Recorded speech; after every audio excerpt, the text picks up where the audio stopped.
ശ്രീധരല്ലേ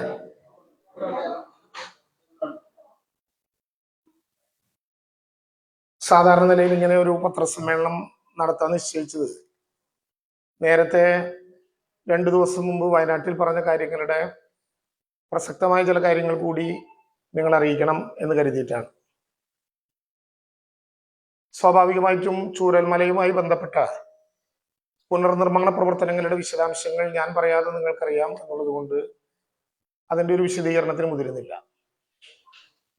ചൂരൽമലയിൽ പണിതുകൊണ്ടിരിക്കുന്ന ടൗൺഷിപ്പിലെ വീടുകളിൽ വിള്ളലുണ്ടായി എന്ന് കാണിച്ച് ചില മാധ്യമങ്ങളിൽ വന്ന വാർത്ത സാമൂഹ്യ മാധ്യമങ്ങളിൽ സർക്കാരിനെതിരായി മാത്രമല്ല മലയാളത്തിനെതിരായി, കേരളത്തിനെതിരായി അപകടകരമായ വിധത്തിലുള്ള ഒരു പ്രചരണം നടക്കുന്ന സമയത്ത് വിവിധ ജില്ലകളിൽ വെച്ച് മാധ്യമ സുഹൃത്തുക്കൾ അക്കാര്യത്തിനോട് പ്രതികരിക്കണം എന്നോട് ആവശ്യപ്പെട്ടിരുന്നു. എന്നാൽ ഏതെങ്കിലും ഒരു മാധ്യമത്തിനോ പൊതുവെ മാധ്യമ സുഹൃത്തുക്കൾക്കോ ഇതുമായി ബന്ധപ്പെട്ട വിശദാംശങ്ങൾ നേരിട്ടറിയാതെ ലഭ്യമായ വിവരങ്ങൾ വെച്ച് പ്രതികരിക്കുന്നത് ശരിയല്ല എന്നുള്ളത് കൊണ്ടാണ് വയനാട്ടിലെ എപ്പോഴും സ്ഥിരമായി പോകുന്ന ചൂരൽമലയിലെ മനുഷ്യർക്ക് വേണ്ടി നിർമ്മിക്കാൻ ലോക മാതൃകകൾ ഇല്ലാത്ത വിധം നാം തീരുമാനിച്ചിട്ടുള്ള പുതിയ ടൗൺഷിപ്പിലേക്ക് പോകാനിടയായി. വീടുകളുടെ നിർമ്മാണവുമായി ബന്ധപ്പെട്ട് നേരത്തെ ഉണ്ടാക്കിയിട്ടുള്ള വിശദാംശങ്ങളെല്ലാം നിങ്ങൾക്കറിയാം. അതോടൊപ്പം തന്നെ ആ വീട് നിർമ്മിക്കുമ്പോൾ സാധാരണ നിലയിൽ നമ്മുടെ വീടുകളൊന്നും നിർമ്മിക്കുമ്പോൾ കാണാത്ത വിധത്തിൽ ഒരു വാട്ടർ പൗണ്ടിങ് ടെസ്റ്റ് നടത്തണം എന്ന് നേരത്തെ തന്നെ തീരുമാനിച്ചതിൻ്റെ ഉത്തരവാദിത്വത്തോടു കൂടി നമ്മൾ പറഞ്ഞിരുന്നു.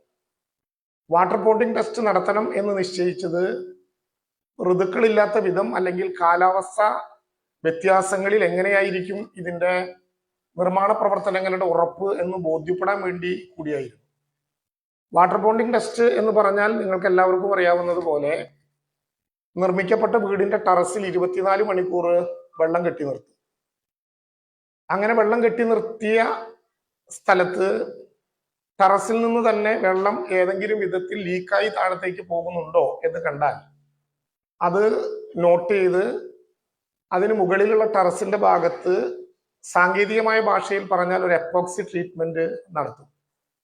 എപ്പോക്സി ട്രീറ്റ്മെന്റ് നടത്തി അത് ഏതെങ്കിലും വിധത്തിൽ വെള്ളം ലീക്ക് ചെയ്തില്ല എന്ന് ഉറപ്പിക്കാൻ വേണ്ടി വീണ്ടും അവിടെ തന്നെ വെള്ളം കെട്ടി 24 മണിക്കൂർ നിർത്തും. വെള്ളം കിരിഞ്ഞു പോകുന്നില്ല എന്ന് ഉറപ്പുവരുത്തിയാൽ വീണ്ടും അവിടെ വാട്ടർ പ്രൂഫിംഗ് എന്ന് പറയുന്ന സ്വിമ്മിംഗ് പൂളിന് പോലും നടത്തുന്ന വിധത്തിലുള്ള വാട്ടർ പ്രൂഫിംഗ് നടത്തും. വാട്ടർ പ്രൂഫിംഗ് നടത്തിയിട്ടും അതിൻ്റെ മുകളിൽ 2 മുതൽ 7 സെന്റിമീറ്റർ വരെ കനത്തിൽ സ്ക്രീഡ് കോൺട്രാക്റ്റിംഗ് നടത്തും. പിന്നീട് ഒരു ചോർച്ചയും ബലക്ഷവും ഉണ്ടാകില്ല എന്നുള്ളതാണ് നേരത്തെ ചിലരെല്ലാം സൂചിപ്പിച്ചതുപോലെ ഞാൻ സാങ്കേതിക വിദഗ്ധനല്ലാത്തത് കൊണ്ട് ഉന്നതരായിട്ടുള്ള സാങ്കേതിക വിദഗ്ധരുടെ അഭിപ്രായ പ്രകാരം നമ്മൾ തീരുമാനിച്ച ഏറ്റവും പ്രധാനപ്പെട്ട കാര്യം. ഇങ്ങനെ അവിടെ വാട്ടർ പൗണ്ടിങ് ടെസ്റ്റ് നടത്തിയപ്പോൾ 2 വീടുകൾക്ക് വെള്ളം കിനിഞ്ഞു പോകുന്നതായി കണ്ടു. ഈ സ്ഥലങ്ങൾ നോക്കിയെടുത്ത് അവിടുത്തെ നിർമ്മാണ കമ്പനിയുടെ എഞ്ചിനീയർമാർ തന്നെയാണ് ആ ഭാഗത്തിന് ചുറ്റും എഞ്ചിനീയർമാർ തന്നെ പെന്നുകൊണ്ട് ഒരു മാർക്ക് നടത്തേണ്ടായിട്ടുള്ളത്. ഇത് ദൂരെ നിന്ന് ചിത്രീകരിച്ചപ്പോൾ അതൊരു ക്രാക്കാണ് അഥവാ അതൊരു വിള്ളലാണ് എന്ന വിധത്തിൽ വിവരമറിയിച്ചു. ഈ വാർത്ത വളരെ വ്യാപകമായി ഇതിനിടയിൽ പരക്കുകയുണ്ടായി. യഥാർത്ഥത്തിൽ താപനിലയിൽ ഉണ്ടാകുന്ന വ്യത്യാസം മൂലം നിർമ്മാണ വേളയിൽ ഉണ്ടാകാവുന്ന ഒരു ശ്രിങ്കേജ് ആണ് അവിടെ ഉണ്ടായത് എന്നാണ് ബന്ധപ്പെട്ട എഞ്ചിനീയർമാർ, ഏതെങ്കിലും ഒരു കരാറുകാരിയുടെ അല്ല, ഔപചാരികമായി ഗവൺമെന്റ് ചുമതലപ്പെടുത്തിയിട്ടുള്ള കിഫ്കോണിന്റെ സാങ്കേതിക വിദ്യയിൽ അതിസമർത്ഥരായിട്ടുള്ള എഞ്ചിനീയർമാർ ഉൾപ്പെടെ ശ്രിങ്കേജ് ആണ് അവിടെ ഉണ്ടായത് എന്ന് പറയുകയുണ്ടായി.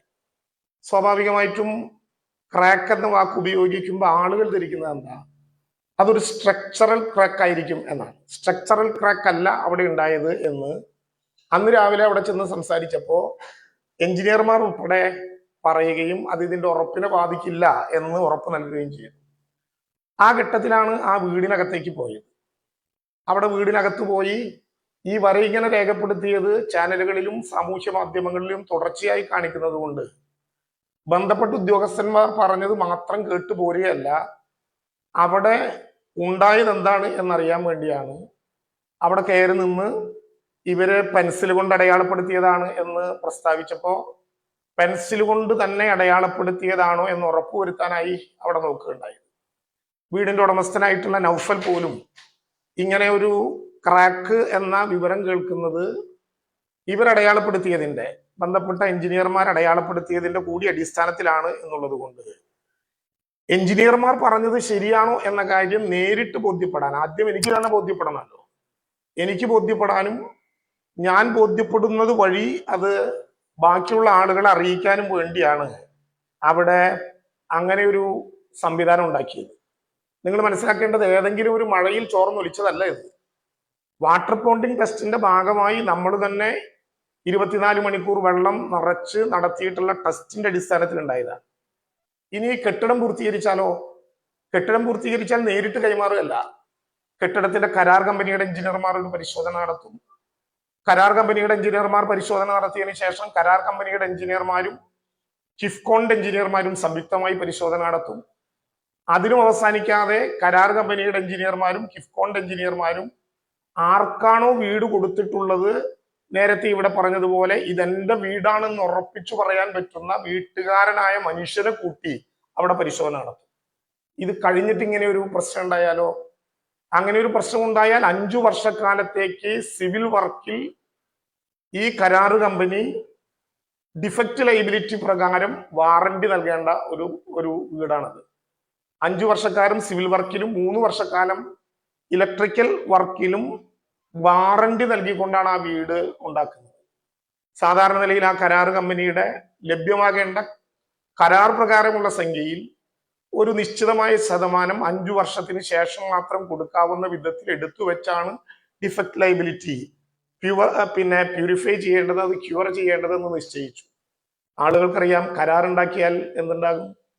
ഒരു കോൺട്രാക്ട് ഉണ്ടാക്കിയാൽ ആ കോൺട്രാക്ട് ആരാണോ ഉത്തരവാദിത്വത്തോടെ നിർവഹിക്കേണ്ടത് അവർ നിർവഹിച്ചില്ലെങ്കിൽ ബ്രീച്ച് ഓഫ് കോൺട്രാക്ട് ആവും, കോൺട്രാക്റ്റിന്റെ ലംഘനമാകും. അതിലെങ്ങനെ നടപടി എടുക്കണം എന്നുള്ളതിനെ സംബന്ധിച്ച് കൃത്യമായ ധാരണ എനിക്കുണ്ട് എന്നുള്ളത് കൊണ്ടാണ് അങ്ങനെ ഒരു നടപടിക്രമങ്ങളിലേക്ക് പോയത്. ഞാൻ പരിശോധിക്കാൻ ആളല്ല.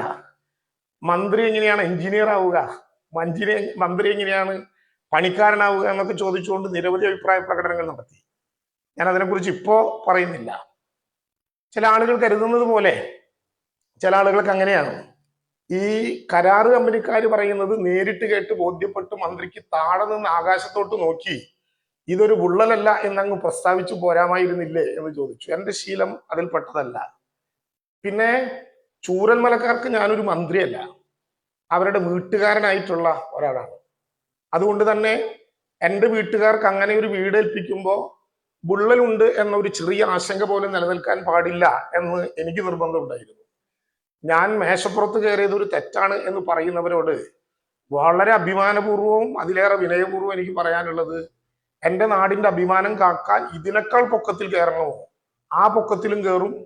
അത് ആശങ്ക എനിക്ക് തന്നെ ദൂരീകരിക്കാൻ പറ്റേണ്ടത് എത്രയുണ്ടോ അതുപോലെ തന്നെ ചെയ്യും. ചില ആളുകൾ ചോദിച്ചു, മന്ത്രിമാർക്ക് ഇങ്ങനെ പൊക്കത്തിൽ കയറി പരിശോധിക്കണോ? കളക്ടർക്കും PWD ഉദ്യോഗസ്ഥനും ഒരു നിർദ്ദേശം കൊടുത്താൽ ആ നിർദ്ദേശത്തിന്റെ അടിസ്ഥാനത്തിൽ അവർ റിപ്പോർട്ട് ചെയ്യേണ്ടതല്ലേ? അങ്ങനെ ദന്തഗോപുരങ്ങളിൽ ഇരുന്ന് ഇത് നിയന്ത്രിച്ച അനുഭവം നേരത്തെയും ഞങ്ങൾക്കില്ല. ആ ദുരന്തത്തിന്റെ ഭാഗമായി ജൂലൈ 30 മുതൽ 1 മാസക്കാലം അവിടെ നിന്നവരുടെ മുഖങ്ങൾ ഞാൻ ഈ കൂട്ടത്തിൽ കാണാനുണ്ട്. എങ്ങനെയായിരുന്നു ഞങ്ങൾ അവിടെ നിന്നിരുന്നത്? കളക്ട്രേറ്റിലെ ശീതീകരിക്കപ്പെട്ട മുറികളിൽ ഇരുന്നു കൊണ്ട് പ്രോട്ടോകോളിന്റെ വലിപ്പം പറഞ്ഞ് നിന്നവരായിരുന്നില്ല ഞങ്ങളാരും. ഞങ്ങൾ എന്നുദ്ദേശിച്ചത് നമ്മളെല്ലാവരും ആ ചളി നിറഞ്ഞ മണ്ണിൽ ഗംബൂട്ടിട്ട് മുട്ടുവരെയും അരവരെയും താണുന്ന ചളിയിലൂടെ നടന്നു പോകുമ്പോൾ ഏത് പ്രോട്ടോകോളിനെ കുറിച്ചാണ് നമ്മൾ ആരെങ്കിലും ആലോചിക്കുന്നത്? അവിടെയുള്ള 2 ഷട്ടറിന്റെ കൺട്രോൾ റൂമിൽ ഇരുന്ന് നമ്മളെല്ലാവരും ഒരുമിച്ചാണ് ദുരന്തബാധിതർക്കും സഹായികൾക്കും കൊടുക്കുന്ന ഭക്ഷണം പരസ്പരം കഴിച്ച് ആ പ്രവർത്തനങ്ങൾക്ക് രാപ്പകലില്ലാത്ത വിധം നേതൃത്വം നൽകിയത് എന്ന് ഓർമ്മപ്പെടുത്തിക്കൊണ്ട് അവിടെ അതിന്റെ മുകളിൽ കയറി അങ്ങനെ ഒരു പരിശോധന നടത്തേണ്ടത് വരച്ചിട്ടതാണെന്നൊരു കമ്പനി പറഞ്ഞാൽ അത് കേട്ടുപോരലല്ല, അത് ഉറപ്പിച്ചു തന്നെ തീരുമാനിക്കണം എന്ന് ഉറപ്പുള്ള ഒരു പൊതുപ്രവർത്തകന്റെ, മന്ത്രി എന്നതിനേക്കാൾ ഉപരിയായി മനുഷ്യത്വം കാത്തു സൂക്ഷിക്കുന്ന ഒരു മലയാളിയുടെ കടമയാണ് എന്നുള്ളത് കൊണ്ടാണ് ആ പ്രവർത്തനത്തിൽ ഞാൻ ഇറങ്ങിയത്. എന്തെല്ലാം ആക്ഷേപമാണ് അതിന്റെ ഭാഗമായി സൈബർ ഇടങ്ങളിൽ ഉണ്ടായത്. ഞാനൊരു കാര്യം എൻ്റെ പത്രസമ്മേളനം കേൾക്കുകയും വായിക്കുകയും ചെയ്യുന്ന എല്ലാവരോടും പറയട്ടെ. ഏതെങ്കിലും വിധത്തിൽ നൗഫലിനെ സാമൂഹ്യ മാധ്യമങ്ങളിലോ അല്ലാതെയോ ആക്രമിക്കാവുന്ന ഒരു പണിക്കുമാരും മുതിരരുത്. ഞങ്ങൾ പറഞ്ഞാലും മുതിർന്നു എന്നല്ല ഞാൻ പറഞ്ഞതിന്റെ അർത്ഥം. ഒരു പണിക്കുമാരും മുതിരരുത്. നൗഫൽ ഒരു ദുരന്തബാധിതനായിട്ടുള്ള മനുഷ്യനാണ്. അയാൾക്ക് വികാരപരമായ വിധത്തിൽ എന്തെങ്കിലും പറഞ്ഞു എന്ന് കരുതി അദ്ദേഹത്തെ ആക്രമിക്കാവുന്ന ഒരു പണിയും ആരും ചെയ്യരുത് എന്ന് ഞാൻ സവിനയം അഭ്യർത്ഥിക്കുകയാണ്. പക്ഷേ ഒരു ദുരന്തബാധിതന്റെ ഹൃദയം തകർന്ന വാക്കുകൾക്ക് ചൂളമടിച്ചും താളമിട്ടും ഉറക്ക പരിഹസിച്ച് ചിരിച്ചും നിൽക്കുന്നവർ ഏത് സന്ദേശമാണ് പൊതുസമൂഹത്തിന് നൽകുന്നത് എന്ന് എനിക്ക് വളരെ ഗൗരവമായി തോന്നേണ്ടതുണ്ട്. എന്തെല്ലാം കേൾക്കേണ്ടി വന്നു. കൂലിപ്പണിക്കാരൻ രാജൻ തൃശ്ശൂരിൽ നിന്നൊരു പണിക്കാരനെ കിട്ടി വാർക്കപ്പണിക്ക്. ഞാൻ തുറന്നു പറയട്ടെ, ഒരു കൂലിപ്പണിക്കാരൻ രാജൻ എന്ന വാക്ക് കേൾക്കുമ്പോൾ ഈ പാർട്ടി ഓഫീസിൽ നിന്ന് പറയാം, എനിക്ക് ആത്മാഭിമാനം വർദ്ധിക്കുന്നതല്ലാതെ ഒരു തരി പോലും അത് കുറഞ്ഞിട്ടില്ല. PC ജോഷിയുടെയും രാജേഷ് റാവുവിന്റെയും P കൃഷ്ണപിള്ളയുടെയും ഒക്കെ സ്മരണകൾ അടങ്ങുന്ന ഈ പാർട്ടി ഓഫീസിൽ നിന്ന് എന്നെ മന്ത്രിയായി ചുമതലപ്പെടുത്തി പറഞ്ഞു വിട്ട് 5 വർഷം കഴിഞ്ഞ് കയറി വരുമ്പോൾ മുതലാളി രാജൻ എന്ന പേര് കേട്ടില്ലല്ലോ. കൂലിപ്പണിക്കാരൻ രാജൻ എന്ന് പറയുന്നതിൽ ആത്മാഭിമാനമുള്ളയാളാണ് ഞാൻ എന്ന് ആവർത്തിച്ച് വികാരപരമായി തന്നെ പറയണം എന്നാണ് എനിക്കിഷ്ടം.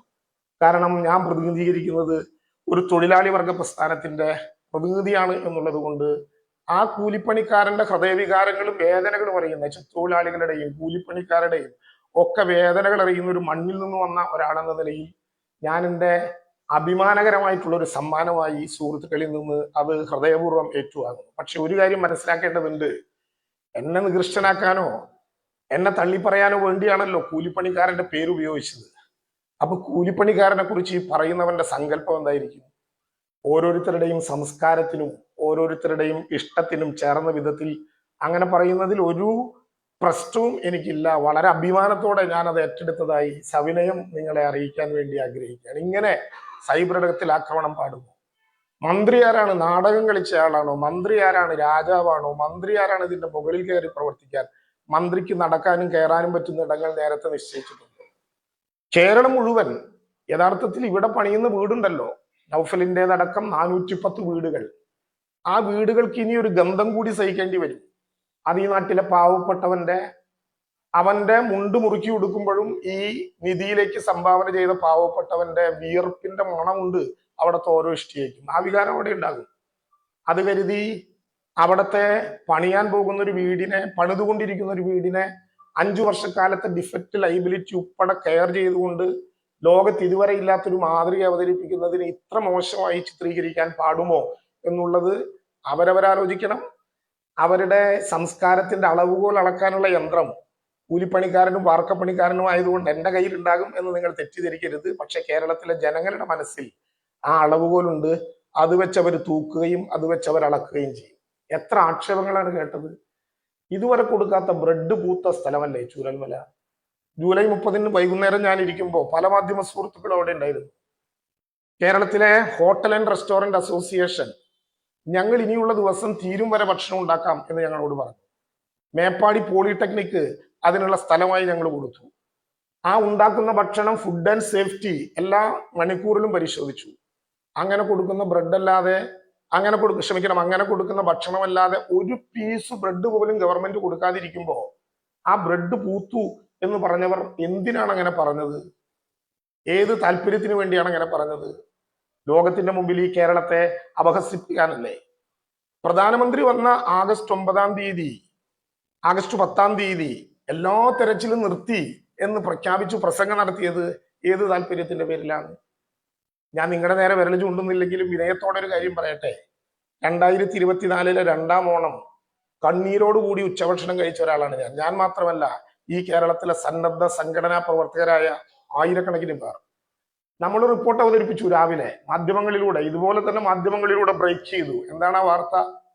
പുത്തുമലയിലെ ബറയിൽ ഗ്രൗണ്ടിൽ കുഴിയെടുത്ത് എല്ലാവിധ നർമ്മകളോടുകൂടി നാം അടക്കം ചെയ്ത, ബറയിൽ നടത്തിയ മൃതശരീരങ്ങളിൽ ഓരോ കുഴിക്കും 75,000 രൂപ കേരളത്തിലെ ഗവൺമെന്റ് ഏറ്റെടുത്തു, കാശ് മേടിച്ചു എന്ന് പ്രചരണം ഈ കേരളത്തിലുണ്ടായി. എത്ര വേദനാജനകമാണത്. ആ ബറയിൽ ഗ്രൗണ്ടിൽ പെരുമഴയത്ത് അവരവരുടെ യുവജന സംഘടനാ പ്രവർത്തകരുടെ ടീഷർട്ടിന് പുറത്തിട്ട PP കിറ്റിൽ മനുഷ്യനായി നിന്ന് ഒരു ചായ പോലും മേടിച്ചു കുടിക്കാതെ കൊടുത്ത പൊതിച്ചോറ് പകുതി മാത്രം കഴിച്ച് വയറ് നിറയ്ക്കരുത് ഈ പണിക്ക് നിൽക്കുമ്പോ എന്ന് കരുതി അവിടെ പ്രവർത്തിച്ച 10,000-കണക്കിന് ചെറുപ്പക്കാർ വിചാരിച്ചില്ലേ ഞങ്ങൾ കുഴിച്ച കുഴിയിലും ഞങ്ങൾ നടത്തിയിട്ടുള്ള സംസ്കാര ചടങ്ങിലും ഈ ഗവൺമെന്റ് ഓരോ കുഴിക്കും തലയ്ക്ക് വില പറഞ്ഞ് 75,000 രൂപ മേടിച്ചു എന്ന്?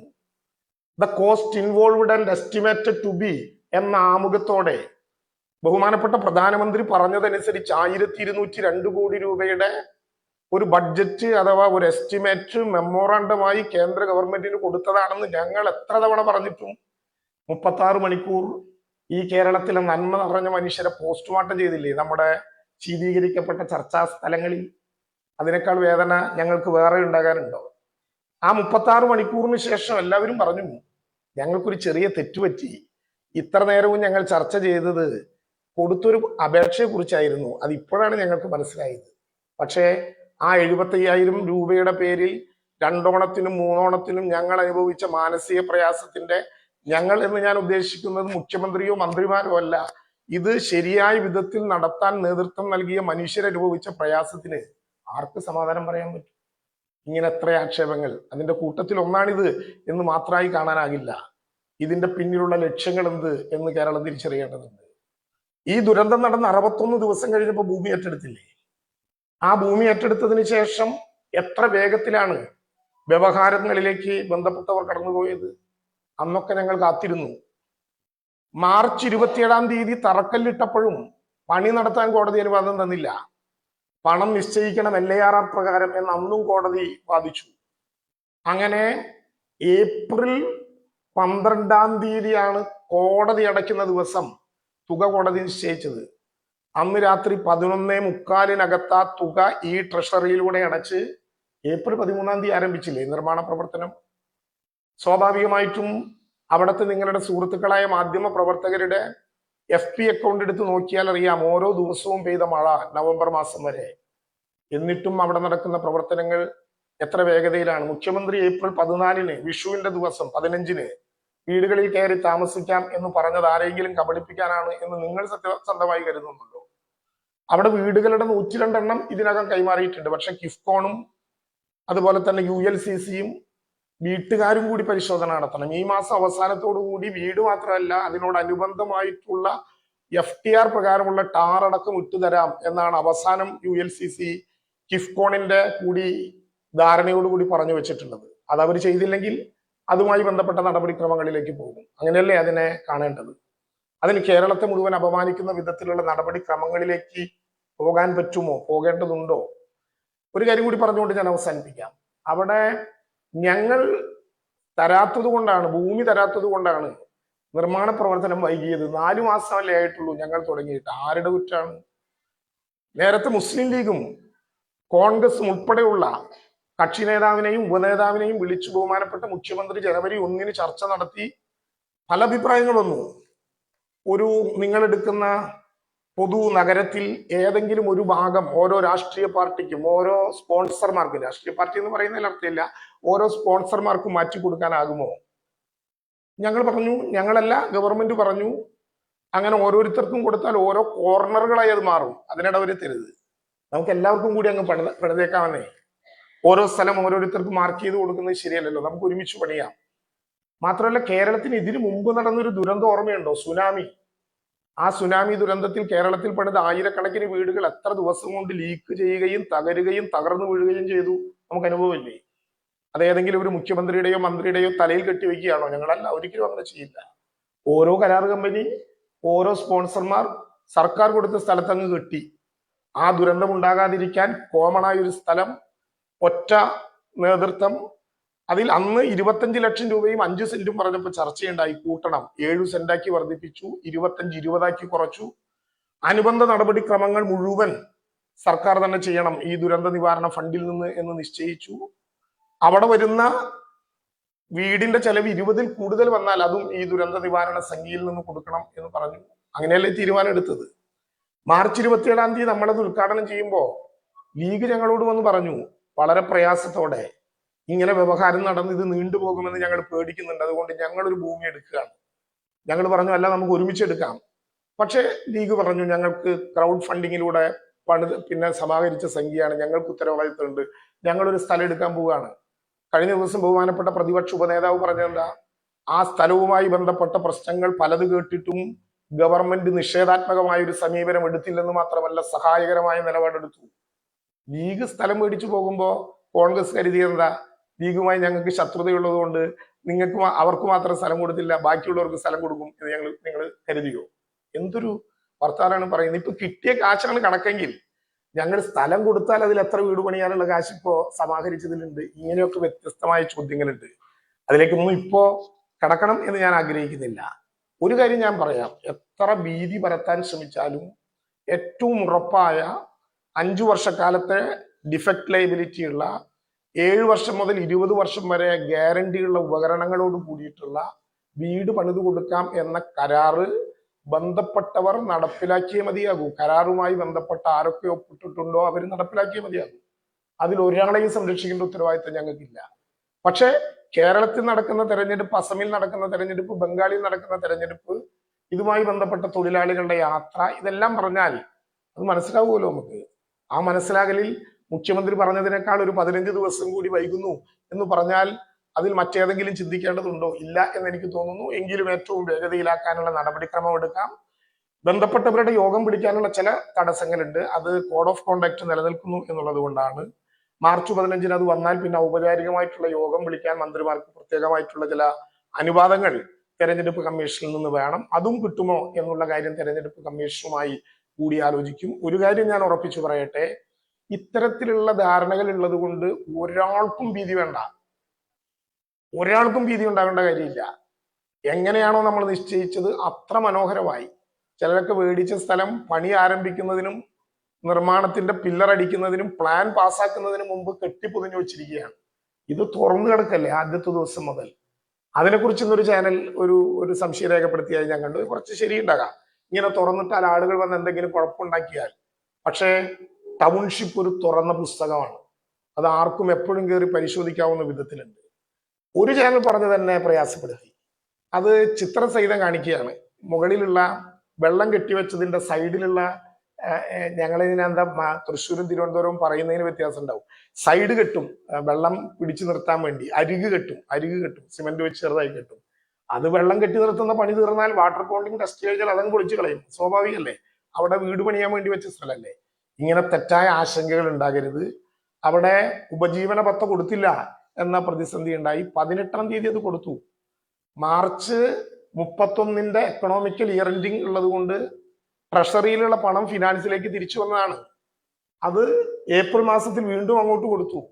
ഏപ്രിൽ 18-നുള്ളിൽ അത് കൊടുത്തു. അത് കൊടുക്കുമ്പോൾ കേരളത്തെ കുറിച്ച് ഒരു കാര്യം, ആരുടെ ഔദാര്യമല്ല, പക്ഷെ ഒരു കാര്യം നാം ഓർക്കണം.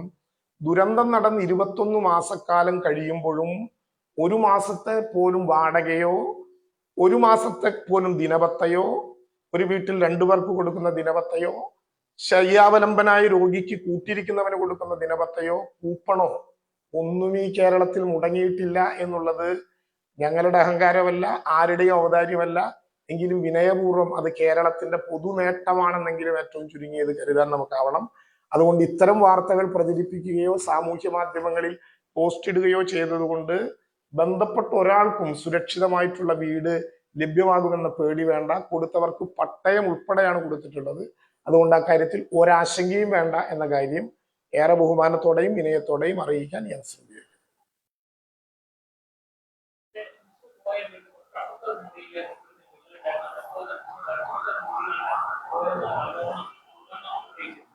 ഞാൻ കേട്ടു.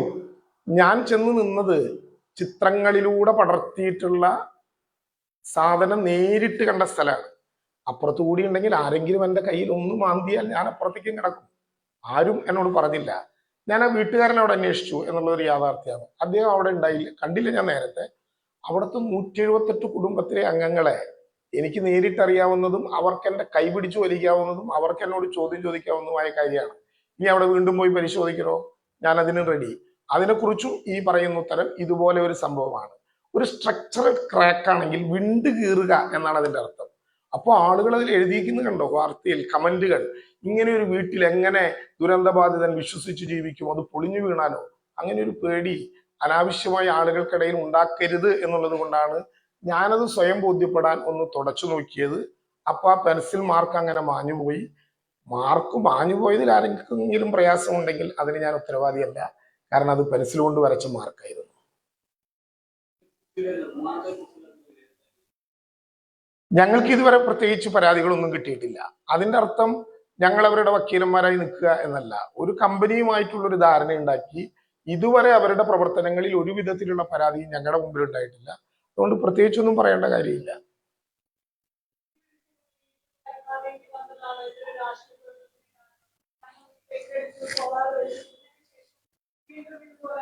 അജിത, ഇതിൽ ഓരോന്നിനും ഓരോ ടൈം തീരുമാനിച്ചിട്ടുണ്ട്. സോളാർ വെക്കേണ്ടത് എപ്പോ, പെയിന്റ് അടിക്കേണ്ടത് എപ്പോ, തീർന്ന വീടുകളെ അതൊക്കെ ഒരു കൃത്യം ടൈം ലൈനിലാണ് പോകുന്നത്. മാർച്ച് 1 ഈ വീട് കൈമാറുമ്പോൾ പട്ടയം ഉൾപ്പെടെ ആ നറുക്കെടുക്കുന്നതിന് മുമ്പ് ഇവരുമായിട്ട് എല്ലാവരുമായി സംസാരിച്ചു. അപ്പോൾ ഇവരുടെ പ്രശ്നം ഉണ്ടായിരുന്നത് 4ാമത്തെ ഫേസിലുള്ള ഒരു സൈഡിലുള്ള സ്ഥലത്ത് 1ാം ഗ്രൂപ്പിൽ പെടുന്ന ഗ്രൂപ്പ് ഫസ്റ്റിൽ പെടുന്ന ആളുകളെ താമസിപ്പിക്കരുത്. ഞങ്ങൾക്ക് പണിയാനുള്ള സ്ഥലം ഉള്ളിടത്ത് ഇത്തിരി വൈകിയാലും ഞങ്ങൾക്ക് ഒരുമിച്ച് ഇവിടെ തന്നെ കിട്ടണം. ഇതായിരുന്നല്ലോ ഇവരുടെ പ്രശ്നം. രണ്ടാമത് ആ ദുരന്ത ബാധിതരോട് ഒറ്റയ്ക്ക് പാല് കാച്ചാൻ ഉദ്ദേശിക്കുന്നുണ്ടോ എന്ന് ഞങ്ങൾ ചോദിച്ചു. അവർ പറഞ്ഞു ഞങ്ങൾക്ക് ഒരുമിച്ച് പാല് കാച്ചൽ ചടങ്ങ് നടക്കേണ്ടതുള്ളൂ. ഇത് മനഃപൂർവ്വമായിട്ടുള്ള ഒരു വൈകിക്കലും ഇല്ല. പട്ടയവും റേഷൻ കാർഡും മറ്റ് കാർഡുകളും ഒക്കെ കൂടിയാണ് കൊടുത്തത്. നേരത്തെ അദ്ദേഹം പറഞ്ഞതുപോലെ ഓരോരുത്തർക്കും അവകാശപ്പെടാൻ കൂടി പറ്റും, ഇത് എന്റെ വീടാണ്. നേരത്തെ ഈ പട്ടയം കൊടുത്തില്ലെങ്കിൽ ഈ വീട്ടിൽ ചോർച്ച ഉണ്ടായി പോരാൻ നൗഫൽ അറിയില്ല, നൗഫൽ അറിയേണ്ട കാര്യവും ഉണ്ടാകില്ല. പക്ഷെ ഇപ്പോ ഓരോ വീടിലും നറുക്കിട്ട് ആ വീടിന്റെ കാര്യങ്ങൾ അതത് സമയം അന്വേഷിക്കാൻ അവർക്ക് കിട്ടുന്നുണ്ട്. എന്റെ വീടാണെന്നൊരു അഭിമാന ബോധം അവർക്കുണ്ട്. അതിൽ സംതൃപ്തരാണ്.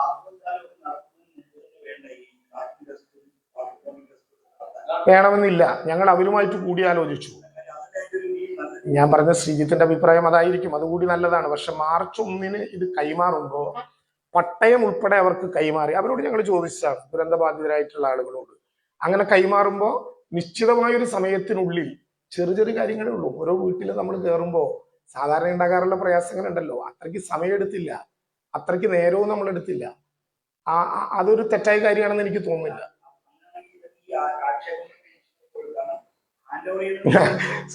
ആക്ഷേപങ്ങൾ ഒരു കാലത്ത് ഇല്ലാതിരിക്കില്ല. അതിന്റെ താല്പര്യം എന്താണ്? അതൊരു കനകോലു സിദ്ധാന്തമാണ്. കനകോലു വന്നത് ഇപ്പോഴല്ലേ ആക്ഷേപം ഉണ്ടാകാൻ.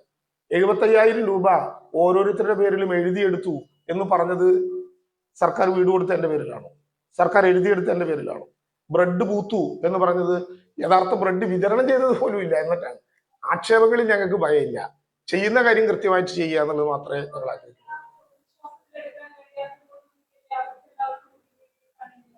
ആര് മീഡിയ കണ്ടു? അവരെല്ലാവരും എന്ന് പറഞ്ഞാൽ അടക്കമില്ല. നൗഫൽ കണ്ടു. നൗഫലിനെ തെറ്റിദ്ധരിപ്പിച്ചതാണ് യഥാർത്ഥത്തിൽ. നൗഫലിന്റെ വീട് കൈമാറുമ്പോൾ ഞാൻ അങ്ങനെ പറഞ്ഞ അഭിപ്രായം എനിക്കില്ല.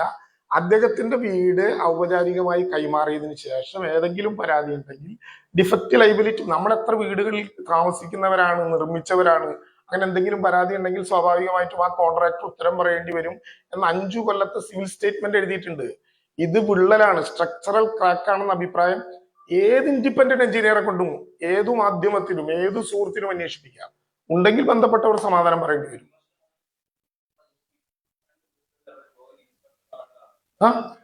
പിന്നെ ഉറപ്പായിട്ടും അത് മനസ്സിലായില്ലല്ലേ?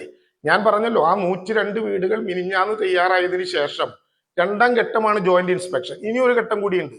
അത് വീട്ടുകാരനും ULCCയും കിഫ്കോണും കൂടിയുള്ളതാണ്. മൂന്ന് ഘട്ട ഇൻസ്പെക്ഷൻ ഉണ്ട്. ആദ്യഘട്ടം ULCCയുടെ എഞ്ചിനീയർമാർ, 2ാം ഘട്ടം കിഫ്കോൺ ULCC. ഞാൻ കൃത്യമായി പറഞ്ഞല്ലോ, അന്ന് അവിടെ പറഞ്ഞല്ലോ. 3ാം ഘട്ടം കിഫ്കോൺ ULCC പ്ലസ് വീട്ടുകാരൻ. അതിൽ 2ാം ഘട്ടമാണ് ഇപ്പോൾ നടക്കുന്നത്.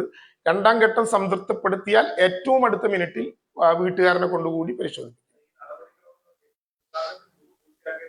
അല്ലാന്ന് ഞാൻ പറഞ്ഞല്ലോ, നടപടിക്രമം ഈ വിധത്തിൽ തന്നെയാണ്. അവരോട് കൂടി പറഞ്ഞിട്ടാണ്. സ്വാഭാവികമായും ആളുകൾ ഇങ്ങനെ പോകുന്നതിന്റെ ഭാഗമായി 5-10 ദിവസം വൈകിട്ടുണ്ടാകും. ഞങ്ങൾ അങ്ങനെ കരുതുന്നില്ല.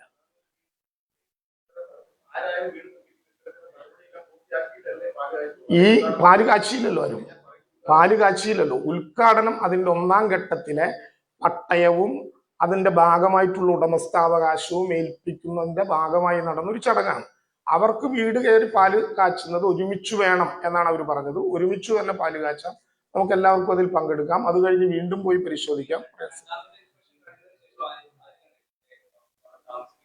താമസിപ്പിക്കാൻ മൂന്നാം ഘട്ടം കൂടി കഴിഞ്ഞിട്ടേ ഉള്ളൂ. രണ്ടാം ഘട്ടം കഴിഞ്ഞാൽ തീരില്ല. മൂന്നാം ഘട്ടം കൂടി കഴിഞ്ഞ് അവരെ വിശ്വസ്തയിലെടുത്ത് അത് കൊടുക്കുള്ളൂ. ആരെങ്കിലും ഞങ്ങൾക്ക് ഇന്ന ഭാഗം ഇന്നത് ശരിയല്ല എന്ന് പറഞ്ഞാൽ അത് കഴിഞ്ഞിട്ടേ അവർക്ക് അത് ഏൽപ്പിക്കും. ഞാൻ പറഞ്ഞല്ലോ, നേരത്തെ കേട്ടില്ല എന്ന് തോന്നല്ലോ, ഏപ്രിൽ 30-നകം ഇതിന്റെ 3 തരത്തിലുള്ള ഇവാലുവേഷൻ കഴിയും. അത് കഴിഞ്ഞാൽ മെയ് ആദ്യവാരത്തിൽ എപ്പോഴും താമസിക്കാം.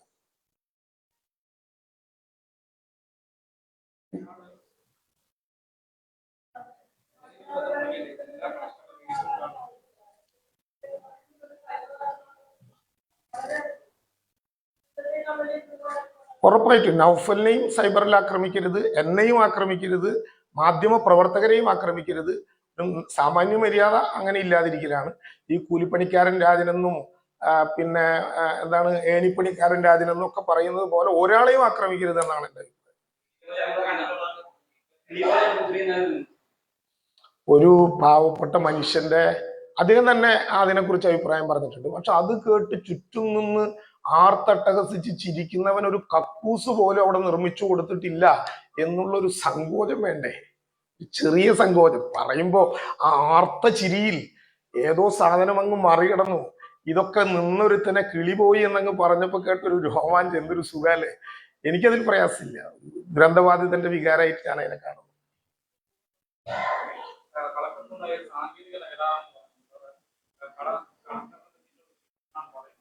കളക്ടർക്കോ? എന്തിനാ പറയുന്നത്? പുതിയ ആളുകളെ ഇനി കരാർ കമ്പനി അല്ലാതെ ഇനി കളക്ടർ ഇടപെടുത്തണം? അല്ല, ഈ ഞാൻ പറഞ്ഞല്ലോ, ഞാൻ നേരത്തെ കൃത്യമായി അതിന്റെ സാങ്കേതിക പദം നിങ്ങളോട് പറഞ്ഞു.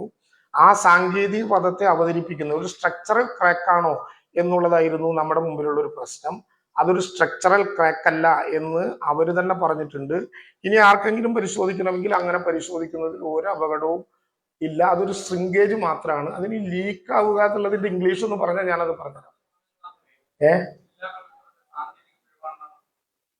ആര് പറഞ്ഞു?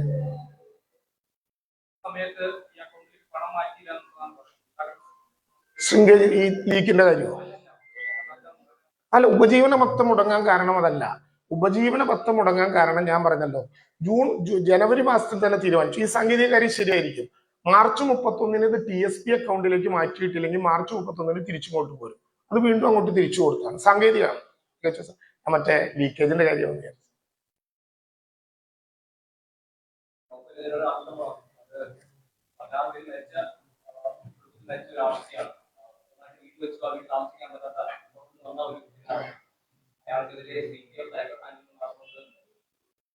അല്ല, ഞാൻ പറഞ്ഞല്ലോ, സൈബർ ആക്രമണങ്ങൾ ഒന്നിനും ശരിയല്ല. 3 കുട്ടികളെ നഷ്ടപ്പെട്ട ഒരു പാവപ്പെട്ട സ്ത്രീ ഉണ്ടല്ലോ, സേന, അവർക്ക് നേരെ നടന്നതും ശരിയല്ലാത്തതാണ്. 16 പേരല്ല, ഒരാൾ പോലും മരിക്കാത്ത മനുഷ്യന് നേരെ പോലും അറ്റാക്ക് നടത്തരുത് എന്നുള്ള അഭിപ്രായം ഞാൻ രേഖപ്പെടുത്തി.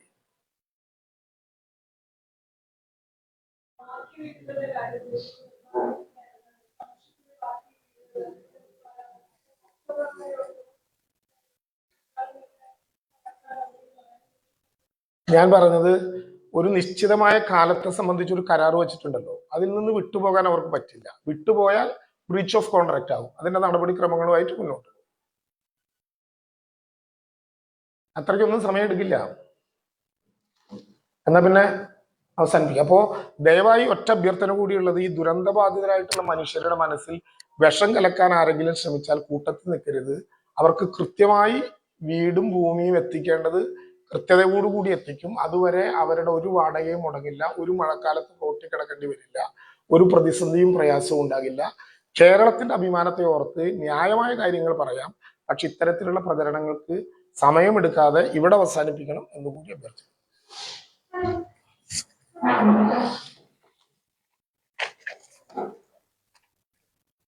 അല്ല ഒന്നില്ലേ.